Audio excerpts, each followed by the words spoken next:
ಅಮ್ಮ ಇವತ್ತು ತಿಂಡಿಗೆ ಏನು ಮಾಡ್ತಿದ್ಯಾ? ಕ್ರಿಸ್ಪಿ ರವೆ ದೋಸೆ ಮಾಡ್ಕೊಡ್ಲಾ? ಓಕೆ. ಹಲೋ ಫ್ರೆಂಡ್ಸ್, ಎಲ್ರಿಗೂ ನಮಸ್ಕಾರ. ಇವತ್ತಿನ ವಿಡಿಯೋದಲ್ಲಿ ಒಂದು ಕ್ರಿಸ್ಪಿಯಾದ ರವೆ ದೋಸೆ ಹಾಗೆ ಟೊಮೊಟೊ ಚಟ್ನಿ ಮಾಡೋದನ್ನ ತೋರಿಸ್ಕೊಡ್ತಾ ಇದ್ದೀನಿ. ಯಾವ ರೀತಿ ಮಾಡೋದು ಅಂತ ನೋಡೋಣ ಬನ್ನಿ. Welcome back to my channel Kamala's recipes and vlogs. ಇವಾಗ ನೋಡಿ, ಮೊದಲಿಗೆ ರವೆ ದೋಸೆ ಮಾಡ್ಕೊಳ್ಳೋದಕ್ಕೆ 3 ಕಪ್ಪಷ್ಟು ರವೆನ ಹಾಕ್ತಾ ಇದ್ದೀನಿ. ಈಗ ನೋಡಿ, 3 ಗ್ಲಾಸು ರವೆ ತೊಗೊಂಡಿದ್ದೀನಲ್ವಾ, 1.5 ಗ್ಲಾಸಷ್ಟು ಅಕ್ಕಿ ಹಿಟ್ಟನ್ನ ಹಾಕ್ತಾ ಇದ್ದೀನಿ. ಮತ್ತು 1 ಕಪ್ಪಷ್ಟು ಮೈದಾ ಹಾಕ್ತಾ ಇದ್ದೀನಿ. ಉಪ್ಪು ಹಾಕ್ತಾ ಇದ್ದೀನಿ. ಮತ್ತು 1 ಈರುಳ್ಳಿ ಹಾಕ್ತಾ ಇದ್ದೀನಿ. ಹೆಚ್ಚಿರೋಂಥ ಶುಂಠಿ, ಇರೋಂಥ ಹಸಿಮೆಣಸಿನ್ಕಾಯಿ, 1 ಸ್ಪೂನಲ್ಲಿ ಜೀರಿಗೆ ಪೌಡ್ರನ್ನ ಹಾಕ್ತಾ ಇದ್ದೀನಿ. ಕೊತ್ತಂಬರಿ ಸೊಪ್ಪು, ಸಣ್ಣಗೆ ಹೆಚ್ಚಿರೋಂಥ ಸಬ್ಸಿಗೆ ಸೊಪ್ಪು, ಮತ್ತು ಹಿಂಗೆ ಹಾಕ್ತಾ ಇದ್ದೀನಿ. ಹಿಂಗೆ ಹಾಕೋದ್ರಿಂದ ಒಳ್ಳೆ ಟೇಸ್ಟ್ ಕೊಡುತ್ತೆ, ಅಲ್ಲದೆ ಜೀರ್ಣನೂ ಕೊಡುತ್ತೆ. ಕರಿಬೇವಿನ ಸೊಪ್ಪನ್ನ ಹಾಕ್ತಾ ಇದ್ದೀನಿ. ಅಂದರೆ ನಾನಿಲ್ಲಿ ಒಣಗಿರೋಂಥ ಕರಿಬೇವಿನ ಸೊಪ್ಪನ್ನೇ ಸ್ವಲ್ಪ ಪುಡಿ ಮಾಡಿ ಹಾಕ್ತಾ ಇದ್ದೀನಿ. ಇರೋಂಥ ಕಾಯಿ ಪೀಸಸ್ನ ಹಾಕ್ತಾ ಇದ್ದೀನಿ. ಬೇಕಾದರೆ ಹಾಕೋಬೋದು, ಇಲ್ಲಾಂದರೆ ಸ್ಕಿಪ್ ಮಾಡ್ಕೋಬೋದು. ತುಂಬ ಟೇಸ್ಟ್ ಚೆನ್ನಾಗಿರುತ್ತೆ. ಇವಾಗ ನೋಡಿ, ಇದನ್ನೆಲ್ಲ ಚೆನ್ನಾಗಿ ಮಿಕ್ಸ್ ಮಾಡ್ಕೊಳ್ಳೋಣ. ಚಿರೋಟಿ ರವೆನೂ ಕೂಡ ಯೂಸ್ ಮಾಡ್ಕೋಬೋದು. ಬೆಳಗಿನ ಒಂದು ಬ್ರೇಕ್ಫಾಸ್ಟ್ಗೆ ಅಥವಾ ದಿಢೀರ್ ಅಂತ ಮಾಡಿಕೊಡ್ಬೋದು. ತುಂಬಾ ಟೇಸ್ಟ್ ಚೆನ್ನಾಗಿರುತ್ತೆ ನೋಡಿ. ಇವಾಗ ಚೆನ್ನಾಗಿ ಇದನ್ನೆಲ್ಲ ಮಿಕ್ಸ್ ಮಾಡ್ಕೊಂಡಾದ ನಂತರ ಈ ಬಟ್ಲಲ್ಲೇ ನಾನು 7 ಬಟ್ಲಷ್ಟು ನೀರು ಹಾಕ್ತೀನಿ.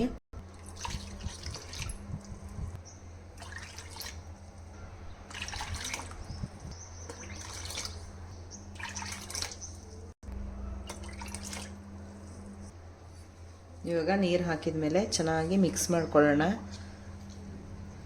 ಈ ಥರ ನೋಡಿ, ನೀಟಾಗಿ ಕಲಿಸ್ಕೊಂಡು ಇದನ್ನು ಒಂದು 20 ನಿಮಿಷ ನಾವು ರೆಸ್ಟ್ ಮಾಡ್ಲಿಕ್ಕೆ ಬಿಡಬೇಕಾಗುತ್ತೆ. ಟೈಮ್ ಇದ್ದರೆ ನೀವು 1 ಅವರ್ ಕೂಡ ಬಿಡ್ಬೋದು. ಚೆನ್ನಾಗಿ ಬರುತ್ತೆ. ಹಿಟ್ಟು ನೆಂದಷ್ಟು ಚೆನ್ನಾಗಿ ದೋಸೆ ಬರುತ್ತೆ, ಕ್ರಿಸ್ಪಿಯಾಗಿ. ನೋಡಿ, ಈ ಥರ ಗಂಟೆಲ್ಲ ಇರುತ್ತೆ. ನೀಟಾಗಿ ಇದನ್ನು ಮಿಕ್ಸ್ ಮಾಡ್ಕೊತಾ ಇದ್ದೀನಿ. ಇವಾಗ ನೋಡಿ, ಮಿಕ್ಸ್ ಮಾಡಿ ಇದನ್ನು ರೆಸ್ಟ್ ಮಾಡಲಿಕ್ಕೆ ಬಿಡ್ತಾ ಇದ್ದೀನಿ. ಅಷ್ಟರಲ್ಲೊಂದು ಚಟ್ನಿಗೆ ರೆಡಿ ಮಾಡ್ಕೊಳ್ಳೋಣ. ಗ್ಯಾಸ್ ಆನ್ ಮಾಡಿ ಒಂದು ಪಾತ್ರೆ ಇಡ್ತಾ ಇದ್ದೀನಿ. 1 ಟೇಬಲ್ ಸ್ಪೂನ್ ಎಣ್ಣೆ ಹಾಕ್ತಾ ಇದ್ದೀನಿ. ನೋಡಿ, ಸ್ವಲ್ಪ ಎಣ್ಣೆ ಬಿಸಿ ಆಗ್ತಿದ್ದಂಗೆ 1 ಸ್ಪೂನು ಕಡಲೆಬೇಳೆ ಹಾಕ್ತಾ ಇದ್ದೀನಿ. ಉದ್ದಿನಬೇಳೆ, 4 ಹಸಿಮೆಣಸಿನ್ಕಾಯಿ ಹಾಕ್ತಾ ಇದ್ದೀನಿ. ನೋಡಿ, ಬಿಡಿಸಿಟ್ಕೊಂಡಿರೋಂಥ ಬೆಳ್ಳುಳ್ಳಿ ಹಾಕ್ತಾ ಇದ್ದೀನಿ. ಮತ್ತು ಕಟ್ ಮಾಡ್ಕೊಂಡಿರೋಂಥ 1 ಈರುಳ್ಳಿ ಹಾಕ್ತಾ ಇದ್ದೀನಿ.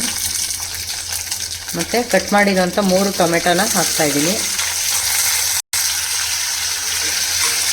ಎಣ್ಣೆಯಲ್ಲಿ ಸ್ವಲ್ಪ ಚೆನ್ನಾಗಿ ಇದನ್ನು ಹುರ್ಕೋಬೇಕು. ತುಂಬ ವೆರೈಟಿ ಚಟ್ನಿ ಮಾಡ್ತಿರ್ತೀವಿ, ಈ ಥರನೂ ಒಂದ್ಸರಿ ಟ್ರೈ ಮಾಡಿ, ತುಂಬ ಚೆನ್ನಾಗಿ ಬರುತ್ತೆ. ನೋಡಿ, ಸ್ವಲ್ಪ ಹುಣಸೆಹಣ್ಣು ಹಾಕ್ತಾ ಇದ್ದೀನಿ. ನೋಡಿ, ಚೆನ್ನಾಗಿ ಫ್ರೈ ಮಾಡ್ಕೊಂಡಿದ್ದೀನಿ. ಚಟ್ನಿ ಟೇಸ್ಟ್ ಬರಬೇಕು ಅಂತಂದರೆ ನೀವು ಈರುಳ್ಳಿ, ಬೆಳ್ಳುಳ್ಳಿನ ಮತ್ತು ಟೊಮೆಟೊ ಎಲ್ಲ ಚೆನ್ನಾಗಿ ಫ್ರೈ ಮಾಡ್ಕೊಬೇಕು. ಟೊಮೆಟೊ ಫುಲ್ಲು ಸಾಫ್ಟ್ ಆಗಬೇಕು. ಒಂದೊಂದ್ಸರಿ ನಾವು ಅರ್ಜೆಂಟಲ್ಲಿ ಹುರಿದ್ಬಿಟ್ಟು ಬೇಗ ಚಟ್ನಿ ಮಾಡೋಕ್ಕೆ ಹೋಗ್ತೀವಿ, ಆವಾಗ ಅಷ್ಟು ಟೇಸ್ಟ್ ಬರೋಲ್ಲ. ಟೊಮೆಟೊ ಸಾಫ್ಟ್ ಆಗಬೇಕು, ತುಂಬ ಚೆನ್ನಾಗಿ ಒಳ್ಳೆ ಅರೋಮಾ ಬರಬೇಕು. ಸ್ವಲ್ಪ ಚೆನ್ನಾಗಿ ಫ್ರೈ ಮಾಡಿಕೊಂಡು ರುಬ್ಬಿದಾಗಲೇ ಚಟ್ನಿ ಟೇಸ್ಟ್ ಬರೋದು. ಇವಾಗ ಇದಾಗಿದೆ. ಇವಾಗ ಸ್ಟವ್ ಆಫ್ ಮಾಡ್ಕೊತೀನಿ. ನೋಡಿ, ತಣ್ಣಗಾಗಿದೆ. ಇದನ್ನೆಲ್ಲ ಒಂದು ಬ್ಲೆಂಡರ್ಗೆ ಸೇರಿಸ್ಕೊತಾ ಇದ್ದೀನಿ.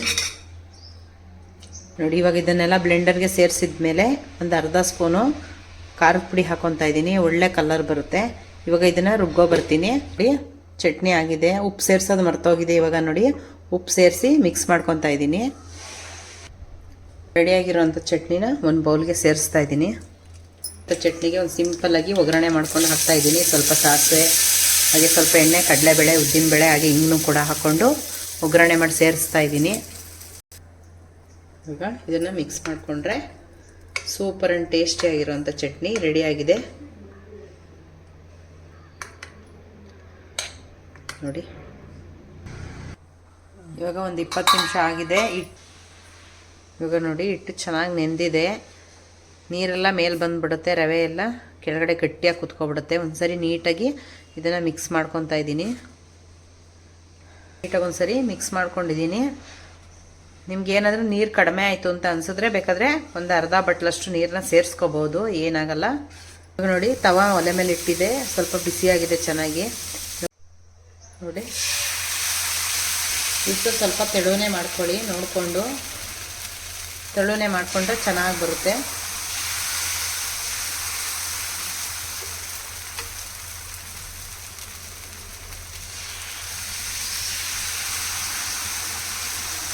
ಎಣ್ಣೆ ಹಾಕ್ತಾಯಿದ್ದೀನಿ.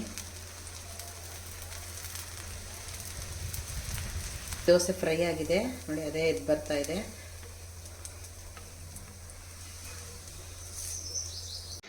ಇವಾಗ ನೋಡಿ ದೋಸೆ ಕೂಡ ಬೆಂದಿದೆ.